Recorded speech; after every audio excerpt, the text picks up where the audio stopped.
Welcome to your favorite channel where today, we will share the proven tips to do the task in less than half time, and you will get the admiration of everyone around you if you stick to them.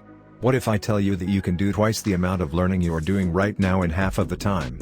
And even it would require less effort? Kevin Paul popularized the term study smarter, not harder, and it brought a significant change in educational world. It does not matter where you work and how you work, all that matters is, if you are capable of doing then do that in a smarter way and save your energy and time for other tasks. 7. Study in chunks. This technique emphasizes you study for 20 to 25 minutes and give yourself a break. Repeat this 3 to 4 times, and then give yourself a longer break. But remember that this 20 to 25 is not a perfect time for everyone.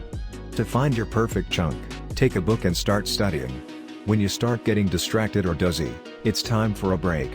But it is not necessary to finish a topic in that specific chunk, and here's a Garnick effect will play its role, which states that the brain works more on unfinished and incomplete tasks than completed ones. And during this break, your brain will process incomplete information. 6. 20% read, 80% revise. If you read the entire day and shift from one subject to another after a long time, the brain gets tired and ultimately stops paying attention. How do we overcome this? First, read the concept and then revise by closing the book. And then ask yourself questions about what you have studied. Always try to relate the concept with your examples for a better understanding and connect the dots of your learning in several ways. This contextual learning will help you to collect all the related information on one flashcard and will help you to interlink the concepts while revising the lesson. 5. Spaced repetition. Instead of spending the whole day on one topic, study one topic, understand the concept, and shift to other. When you open the book next time, go through the previous concepts and then move on. Over and over, repetitive learning of one thing will help you learn better as the mind learns more when you go through things regularly instead of spending the whole day trying to attack one thing. This behavior also causes boredom, so keeping the mind fresh and active is the best exercise. 4. SCR. This technique is going to help you a lot. Here, S is for surveying. Go over the whole chapter, stop at questions section Q, and get an overview. The remaining 3 R's are read, recite, and review. American education philosopher Francis P. Robinson introduced this method in his book Effective Study. Read and recite include the 20% read and 80% recite section, and review is for spaced repetition in which you go through the same lesson frequently. This repetition makes you learn things better, and collectively they form an effective approach towards smart study. 3. Notes. Making notes is the cleverest way of saving time, as you can quickly browse over them while going to a class. So, put all the important and necessary information in your head on a piece of paper after studying the chapter.